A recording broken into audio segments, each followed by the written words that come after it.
All right, y'all, let's do it. Ty Butler in the house talking New York Jets football. Unfortunately, some breaking news just came down regarding the starting quarterback, and that is Justin Fields has been ruled out for the Week 3 game against Tampa Bay.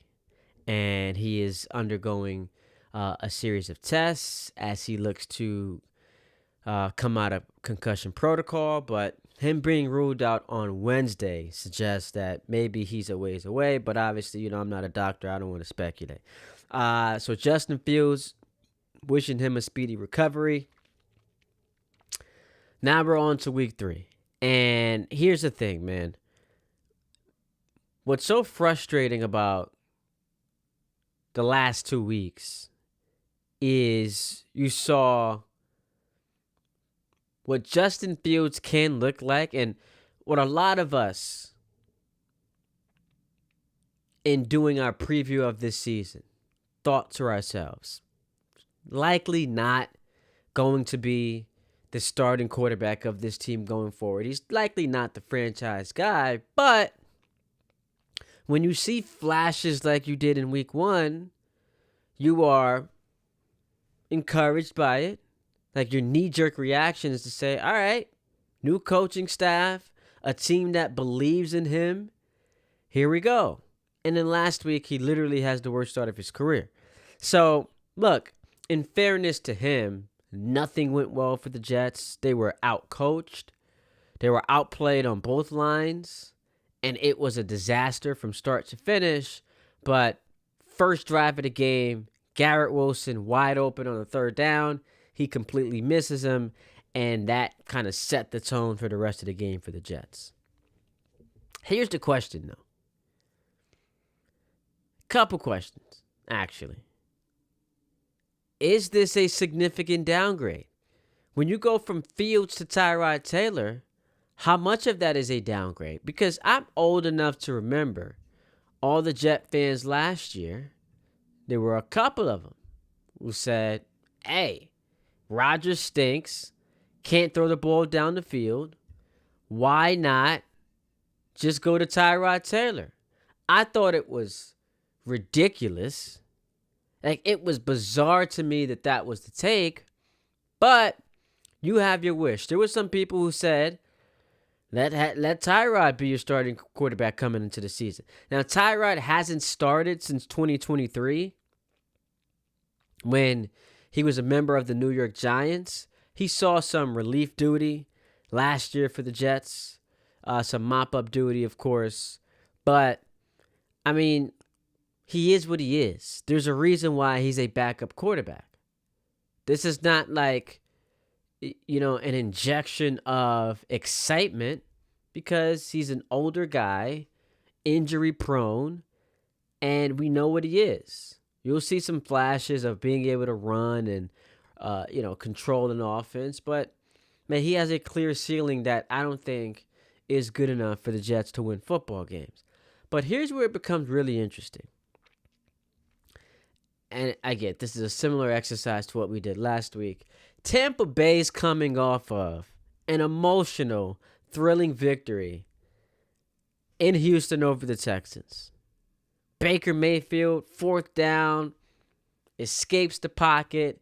He then throws a couple of passes. They get into the end zone. They win the game. Now they're returning home in front of their fans for the first time since last season. This is the Tampa Bay home opener. What happens if in their home opener, Tyrod Taylor hands them an L? That's the one of the fun part of sports. We get to theorize. We get to play the hypothetical game. What happens if Tyrod Taylor successfully leads the Jets down into Tampa and they win that game, and not just win, but he plays well? Do we all of a sudden have ourselves a quarterback controversy? I don't know. That's what I'm curious to hear. So hit me up in the comments. We're on X. We're also on YouTube as well. Check out the YouTube page. If you haven't subscribed to my channel, all you got to do is put Ty Butler, get that popping off, and you will see all the videos I have on the page going live. I've posted all of my clips from SNY. So head to the YouTube page, hit that subscribe button, and you'll be able to check me out over there. So if you're on YouTube, if you are on X, I would love to hear from you guys in the comments answering this question. Could we be staring at a quarterback controversy? Now, to be fair, I don't think the Jets are going to win this game.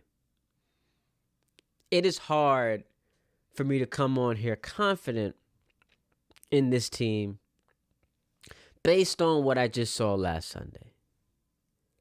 And I've gone through it all week long about literally every phase of this football team being outplayed the last couple weeks. Special teams last week with the fumble. This week and last week defensively, they've been a mess. And the offense was a joke. Justin Fields had a 1.1 QBR. Now, Aaron Glenn is in the business of holding guys accountable. It's performance-based, and it's whether or not you display that you are capable of doing things on the field that helps this team win football games. And if you show him that you're not capable of doing those things, he's got a zero-tolerance policy. So it puts him in a tough spot if Tyrod goes out there this coming Sunday and that offense is humming. They win the game. Justin Fields is cleared of concussion protocol. Again, I don't think it's going to happen, but if it does, it creates an interesting situation. What do you do if you're Aaron Glenn? What do you do? So the Jets, I think, are... Let me just make sure I got this correct. The Jets are 6.5 point dogs in Tampa Bay, which I feel like that number should be larger, but whatever. 6.5 point dogs in Tampa Bay.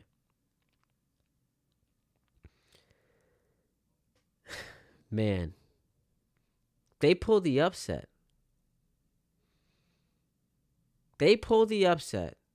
Tyrod leads a game-winning drive. Jets stun the Bucs.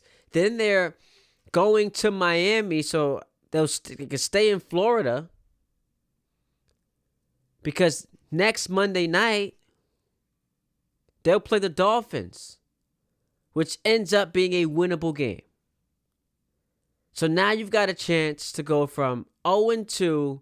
Oh, what a disaster.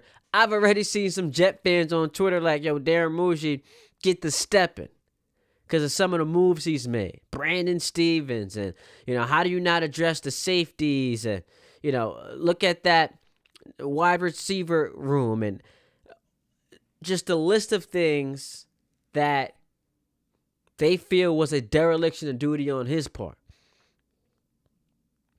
Some of it is overreactionary, like the GM stuff. I've kept it, I think, fair in saying, how is this head coach, who is a defensive specialist, allowing teams to score an average of 30 points on him? But they go down to Tampa Bay and win this game, and you're staring at another winnable game against Miami. I'm just wondering that if Tyrod plays well enough, does he keep his job? Right? I think that that's a fair question. Does he keep his job? So I want to hear from y'all in the chat. Where the Jet fans at? Hit me up.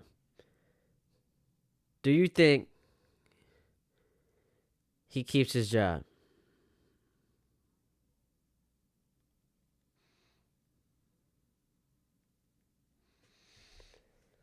I think that it depends on how it looks.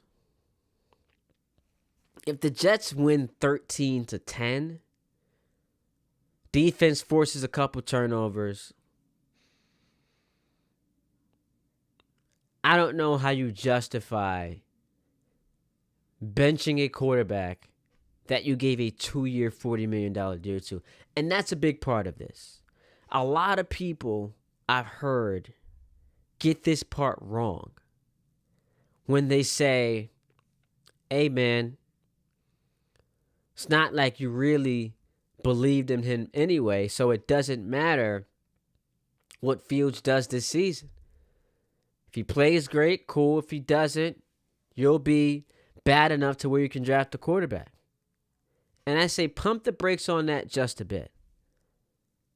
This is the guy that this regime hand-selected and gave him $40 million over the course of 2 years. This is a guy that they thought they could win with this season. They weren't coming in here thinking that the cupboard was barren. It's a lot of talent on this team. And we've been saying that for years. They're just one of the worst coached groups in all of football. Didn't get good quarterback play. But they hand-selected this guy to be their quarterback. Not for the next decade, but for, at the very least, this season. So it is on them if it doesn't pan out, and I don't think you can rip the carpet from underneath him after just 2 weeks. But we know this is a results-oriented business. And again, it depends on how it looks.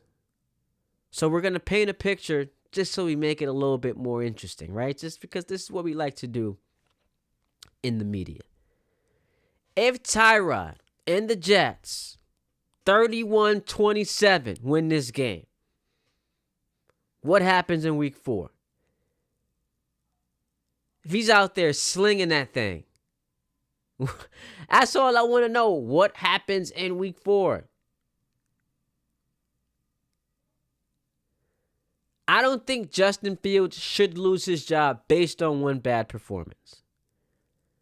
But I also think that if he's coming off of the quite literally worst performance of his career, Tyrod then gets inserted. He wins the game for them. The offense is humming. It's not crazy to think we could have a quarterback controversy. We could have a quarterback controversy. You know what I always wonder too? I always wondered this. Because this is how my brain works. What's Justin Fields rooting for this week? It's all about the team. Shout out to my teammates. I'd love to see them win. I'll be rooting for them. I'll be cheering for them. But if there's it, and this is why, if Tyrod does do what I am illustrating on Sunday, we already know how it's going to play out. And this is where, the media deserves credit. And the New York media, one of the first questions asked, the Jets win 31-27 against the Buccaneers. One of the first questions asked to Aaron Glenn will be what? If Justin is healthy and clears concussion protocol this week, who's starting in Miami on Monday? That's going to be one of the first questions. And we know how he'll answer it. Got to look at the tape. That'll be my decision, or, he'll say something that gives you no insight as to what he's actually thinking. The details will be hazy, if any, are presented, and that's what he'll roll with. But that's going to be the question, y'all. Now, look, I'm a fan, so I'm obviously rooting for them to win this game.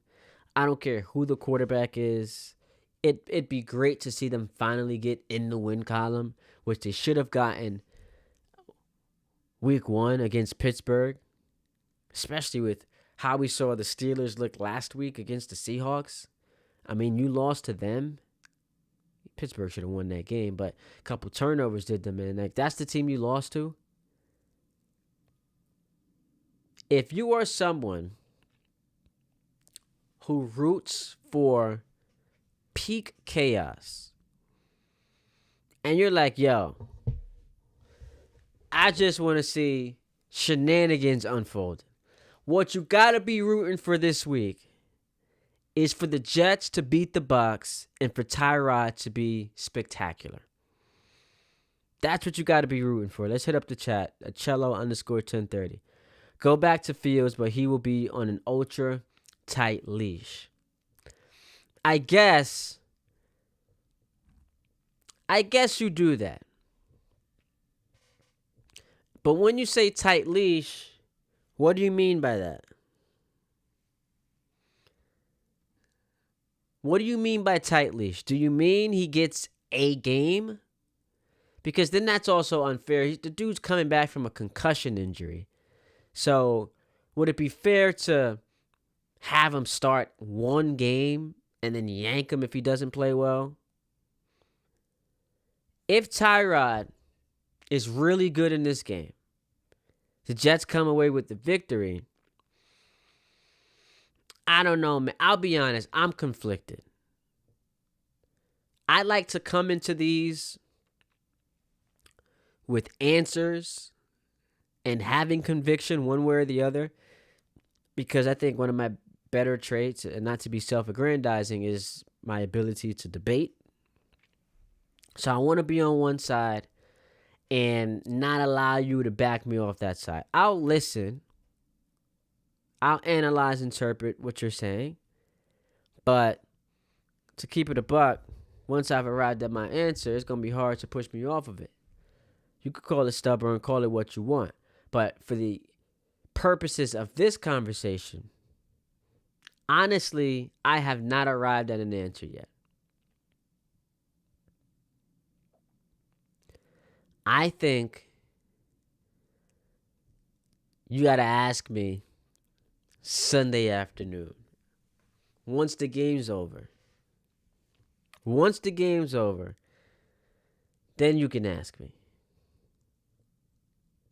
how I feel about that, if he plays well.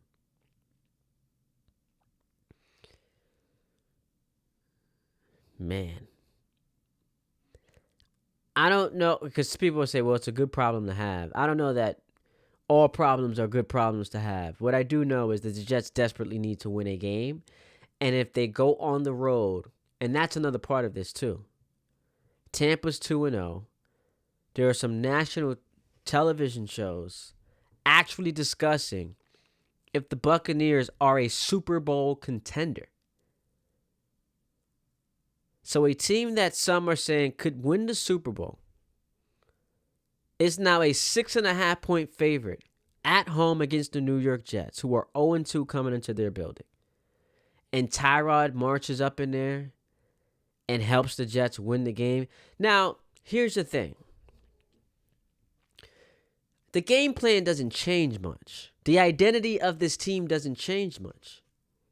And that's the variable that we got to account for. They're going to be a run-heavy team, and Bowles knows that. So they could very well win this game with Tyrod not even playing well. They could win this game because Brees goes off and Brandon Allen scores a couple touchdowns. The offensive line that I didn't think was great last week actually shows the hell up this time around. That can be what ends up happening.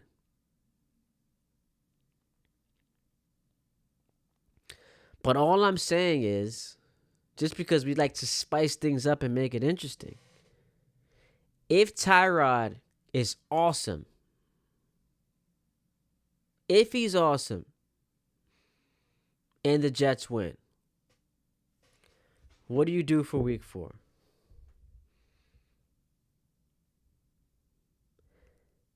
That's what I want to know. What do you do?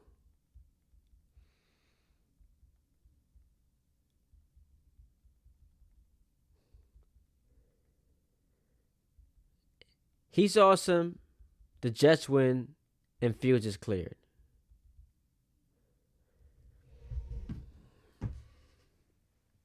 Ty Butler is where, if you can follow me on all my social media platforms, YouTube, make sure you subscribe to the channel. Got to get that subscribe number up.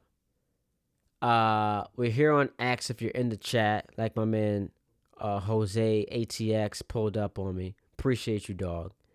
We got some people in here. If you are in the chat, hit me up. Want to hear from you. We're talking Jets. They've got some other injury concerns. Rich Samini just tweeted it out that let's go to his page here. Let me pull it up. Hang on.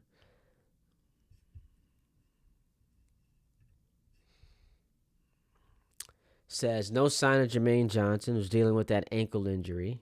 Not great, especially because if he's out, that means more Michael Clemens. Tony Adams and Josh Reynolds working with a trainer off to the side. Michael Carter II. He's on the field for the early portion of practice.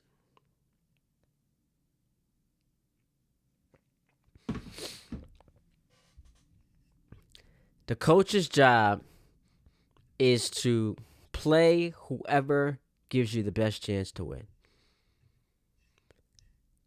And Aaron Glenn has a longer leash because there's some security, and being in year 1, former Jet, beloved by the organization.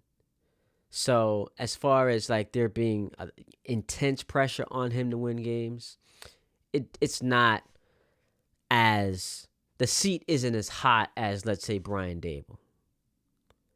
So he doesn't really need to roll with Tyrod if he doesn't want to, because the explanation can be, hey, we signed Justin Fields, $20 million a year for a couple seasons. Let's give him a shot. Let's give him a chance. And I feel bad for Justin from this standpoint. There's a case to be made that he didn't deserve to lose his job last year to Russell Wilson. And certainly once things started to spiral for the Steelers offensively, you're like, all right, man, can Justin be that much worse? He was 4-2, and not that he was putting up great numbers, but the team was winning.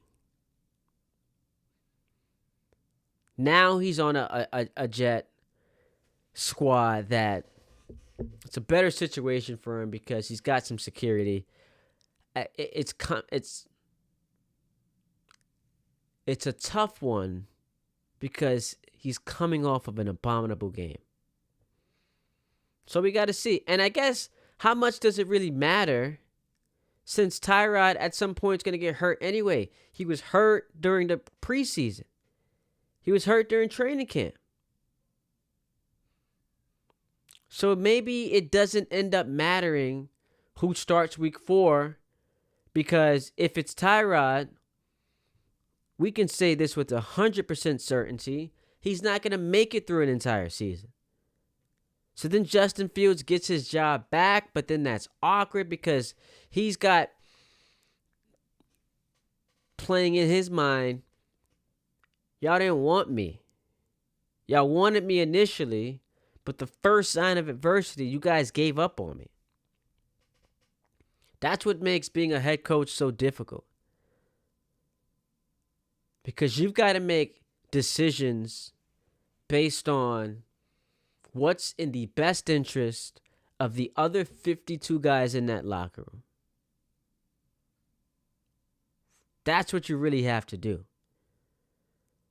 And things could start to go sideways if, let's just say, Tyrod comes in, he performs well, you take him out, Fields comes in, he once again puts up a stinker, and now there's a little bit of a revolt happening inside that locker room, and we're a month into the season.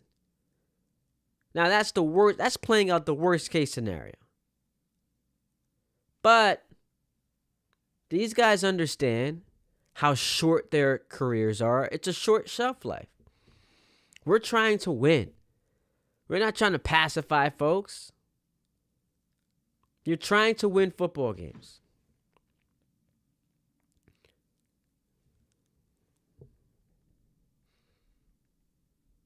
That's what you're trying to do.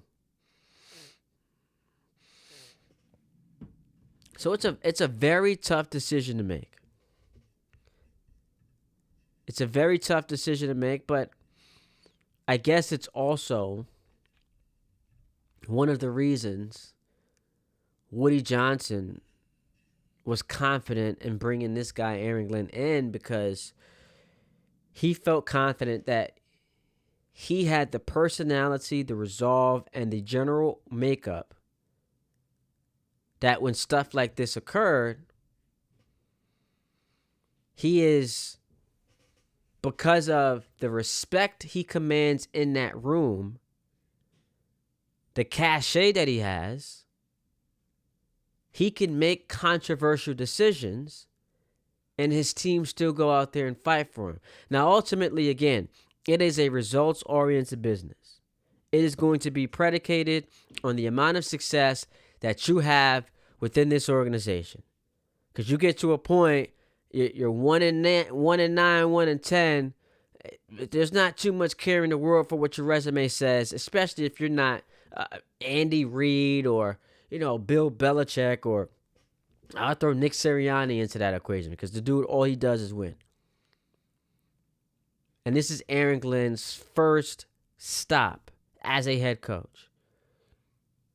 But I think it's a very interesting conversation to have, even if to some of y'all it appears to be premature. Because they are still 6.5-point dogs against the Tampa Bay Buccaneers, who for 5 straight years have won this division. A Tampa team that I saw national television shows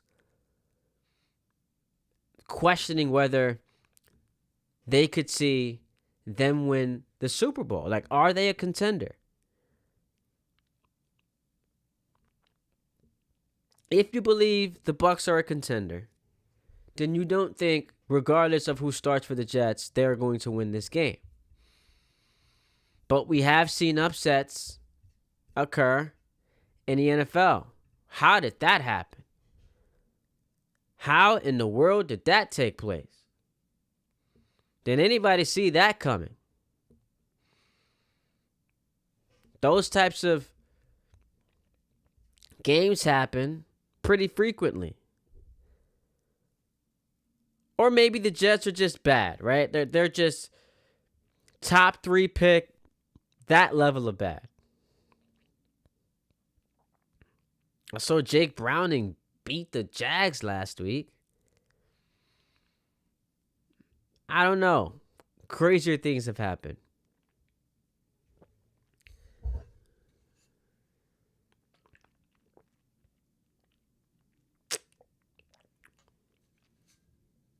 We'll see what's up. We'll get our answer in pretty short order here. And I want to know, was he asked? Was Aaron Glenn even asked that question? Is there a scenario in which Tyrod Taylor can remain the starter past Sunday, even if Justin Fields is cleared?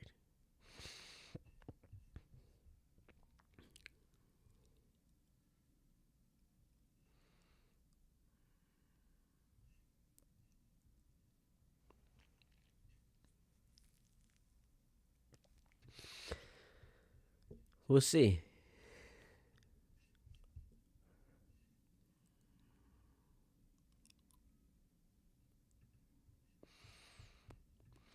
Now, I had heard from someone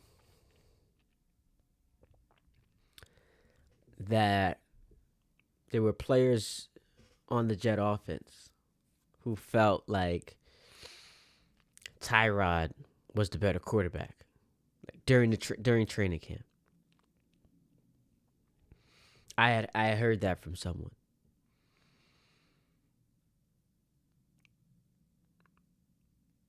Aaron Glenn on the Jets ignoring outside noise.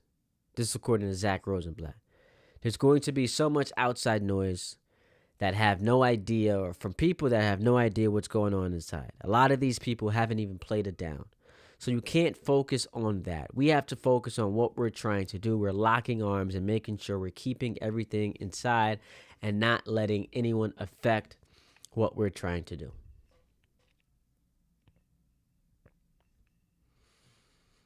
Okay.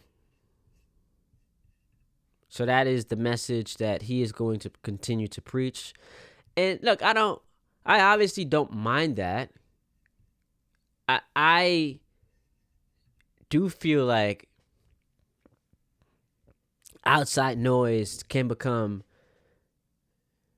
a hovering cloud over a team that's accustomed to losing or growing accustomed to losing. And if you can do your best to eliminate that, then that's what people talk about when they refer to culture building and culture shifting. There are building blocks to how you create winners. And some people are shattered by outside noise, others embrace it.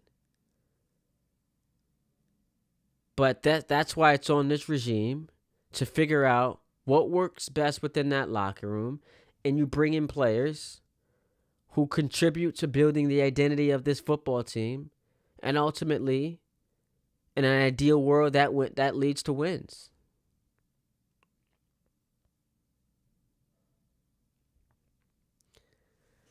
But very interesting, the news coming out today. So once again, Justin Fields ruled out of this Week 3 game against the Tampa Bay Buccaneers.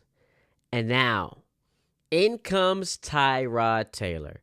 We'll talk about this. We'll continue to discuss it. I'm actually going to be on radio with Mike Tannenbaum on Sunday from 8 to noon in the lead up to this game, hosting the New York Game Day show for ESPN New York Radio.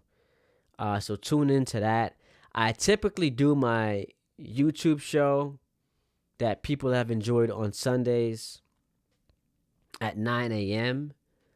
So I'm trying to figure out, like, do I just hop on right after the radio show for a couple minutes, just checking with y'all?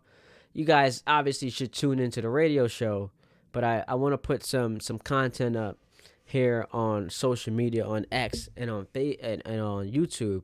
So just trying to figure that out. I'll keep you guys posted. But been a busy day so far. We hopped on earlier to talk Yankees and Mets. Today, saw the breaking news story come out. Said, you know what, I got to talk some Jets. Talk to the fan base, talk to the people in them. So I appreciate you guys tuning in. Ty Butler is where you can find me. Hit that follow button on all the social media accounts, X, Instagram. Subscribe to the YouTube page. Check me out over there. I appreciate y'all. And we will do this again soon. Holla at your boy. Deuces, fam.